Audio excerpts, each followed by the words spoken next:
Ang gagawin natin ngayon is magpapakita tayo kung paano po mag-deposit dito sa X Momentum. Meron po akong AT-Matic dito ngayon. Let's click Discover or yung DApp browser natin. Pero yung gagamitin natin dito is yung referral link, of course, ng sponsor natin. Ipi-paste natin dito yung referral link. So bago pala yan, let's go to history. And then, i-delete muna natin yung mga X Momentum na link dito kasi baka mamaya diyan mapunta yung yung deposit natin. Ipi-paste natin dito sa DApp browser yung referral link. Then click search.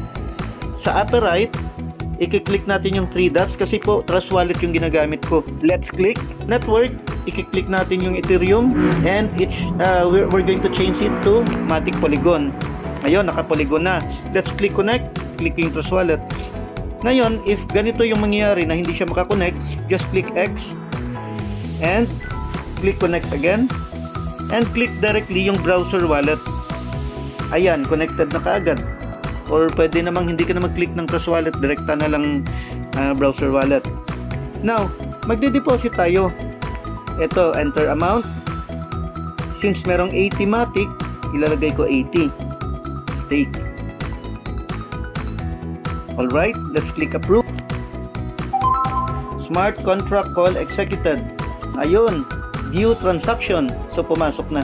So let's go back here sa taas. Yung total stock ko hindi na 10, naging 90 na. Ngayon ay mag-a-apply po tayo ng effective strategy dito sa X Momentum. Ang gagawin nyo guys, ganito. Instead of creating one account, you can create multiple accounts. Tulad ko, meron po akong 3 accounts or 3 slots. So ganito po yung itsura. Ayan, nilagay ko rito yung U1, U2, and U3. So, ibig sabihin, meron kang main account. Yung referral link yan, gagamitin mo para recruitin mo yung sariling account mo, yung U2 and U3. Pag nakagawa ka na ng main account at meron ka ng second and third, ang gagawin mo, every time na meron kang deposit, dito mo ilalagay sa U2 and U3. Isasabay mo ang pag-deposit sa dalawang account within the 24-hour period para hindi po siya maabutan ng reset.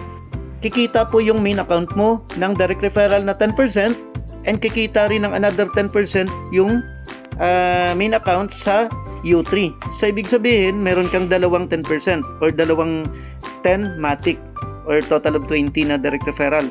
Plus, meron kang pairing. Ang sinasuggest ko, ito, example, put your 100 Matic deposit stake simultaneously on your account 2 and your account 3 within the 24-hour period to maximize your 10% binary pair. Ibig sabihin, kung meron kayong new na i-deposit o kaya yung mga profits mo na withdraw from your different accounts, i-consolidate mo or ipunin mo, ilagay mo ngayon sa dalawang account mo sa ibaba. So, kung meron kang na-withdraw, example, 20 Matic, ang gagawin mo, i-split mo yung 10 Matic, i-encode mo, i-deposit mo sa U2, and yung another 10 Matic, deposit mo sa U3.